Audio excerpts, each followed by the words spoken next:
Hi and welcome back to Rainey Dewey's Art Spot. In case you haven't been here before, my name is Lorraine. My nickname is Rainey, so you can call me Rainey. I haven't checked in a while, a couple of weeks. You know, the world is a little bit discombobulated, and so sometimes it takes a little motivation to do a video. I've been creative on and off for the last few weeks, but I haven't done any videos.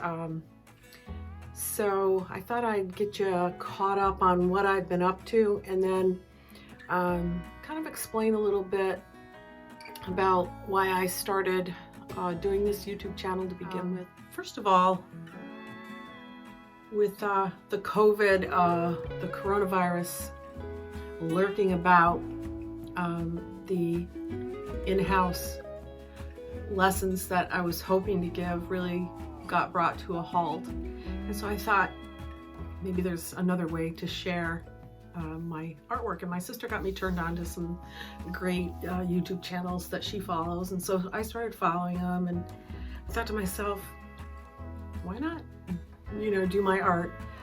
Like I say, I'm not a professional. I work a full-time job and I have always done the art or been doing some kind of creative thing. I have been painting and drawing for as long as I can remember. I've tried to make it more than just a hobby, and that is met with all kinds of, complications. And so luckily I have a full-time job and I can type, so I can support myself. And I do creative things, all kinds of creative things on the side just for the pure joy of it. The last few weeks, I haven't posted a video in a couple of weeks. Things here in the United States are turbulent, and with the coronavirus and the politics and all kinds of things going on, it's more important than ever to have something that you have in your life that gives you joy and can take you away. So for me, it's painting and drawing and all kinds of creative pursuits.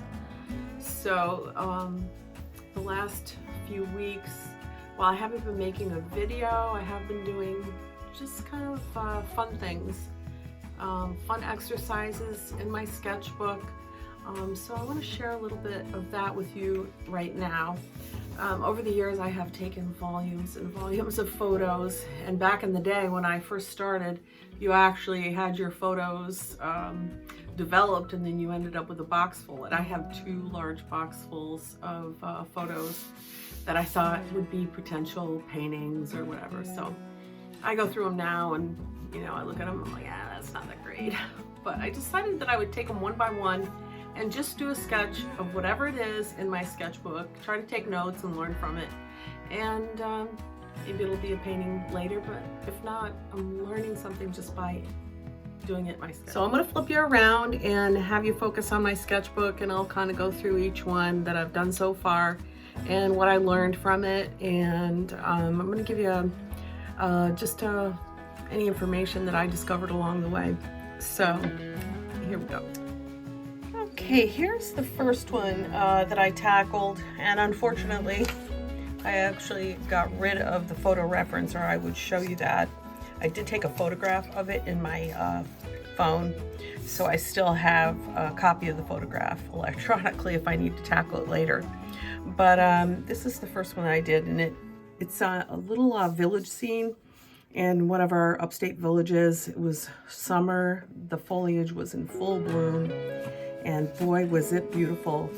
I loved the hidden buildings, shadows that were cast, and then the deep shadows around the buildings. So I did a quick sketch of it, and I took notes of what I used for the sky, which is cobalt and vermilion. Now, I want to give you a little kind of trick that I have used over the years with color mixing. I know you can get all these elaborate color wheels, and you can dial it in, and honestly, it's just like, really? So I had this little quick cheater thing that I did. And so I just created myself a little star. And that gave me a quick reference for my color wheels. So you can see the tips of the stars are red, orange, yellow, green, blue, and purple.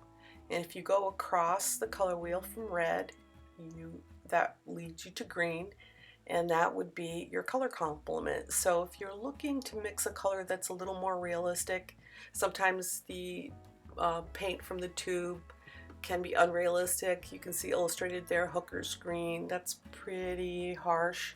So if you want to make it a little more realistic, you go across the color wheel and you mix the green with a little bit of red. You can also mix it with a little bit of orange, and it will gray it down. It will make it more realistic. Same thing with the blue and the orange, and sometimes the yellows are, pretty bright. And if you want to make it a little grayer, then you go across the color wheel to purple. So I would have that quick reference in the corner of most of my paintings for a while until I committed it all to memory. After a while you won't need to. You'll just intuitively know what to mix. This next little sketch is a couple of barns, the back of some barns where I used to live. They actually face the highway, so they were on the back side, and it was snowing and it was beautiful. And the photograph, once I looked at it, I'm like, yikes. But I thought, let me just memorialize it anyway. It's a place I used to live.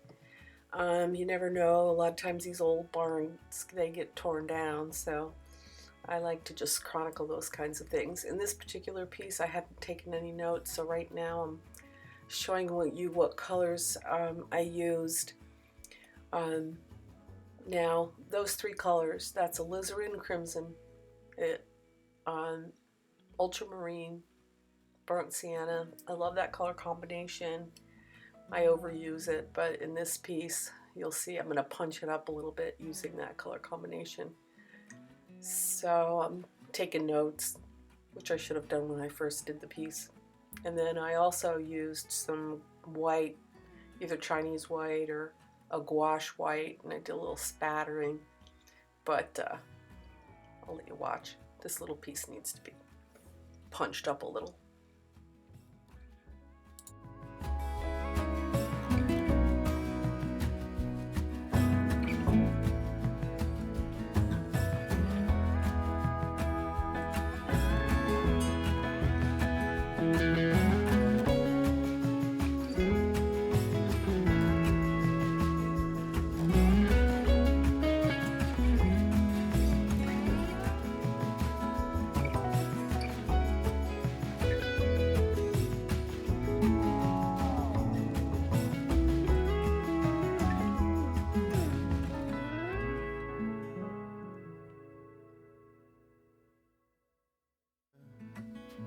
What I sought when I ran was back where I began.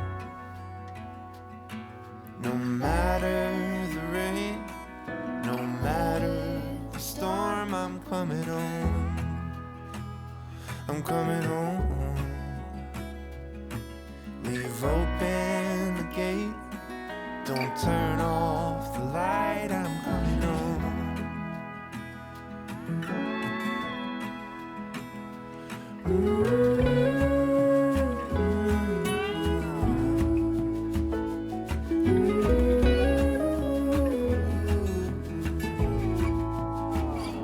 Well, I scratched in the dirt for a while.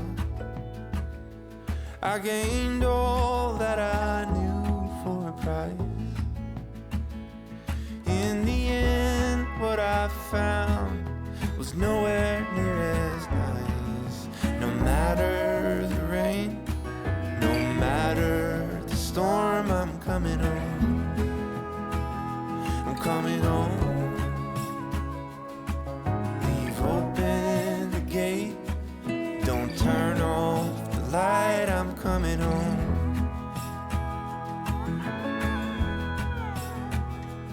Though I fought with my claws and teeth, though I elbowed my way to a seat, There be no kind of peace like you beside me. No matter the rain, no matter the storm, I'm coming home.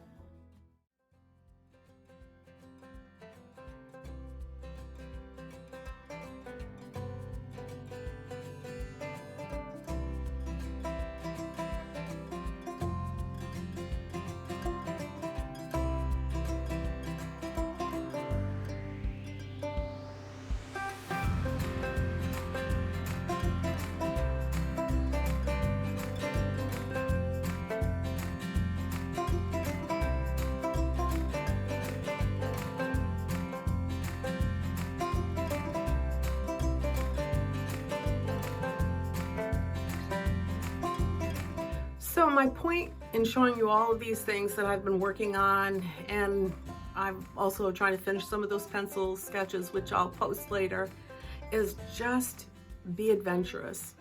Sit down and play. It doesn't have to be a finished painting. It's all a learning experience, and it's all for the fun of it, for the fun and joy of it. So if you can set that aside, any expectations, and if you get a great one, that's a bonus. And if you don't, just keep at it, because eventually you will get a great one, something that you really love. And each time you do a painting, there's going to be some little piece of it that you feel is a great success, and that's a lesson. So I want you to keep at it.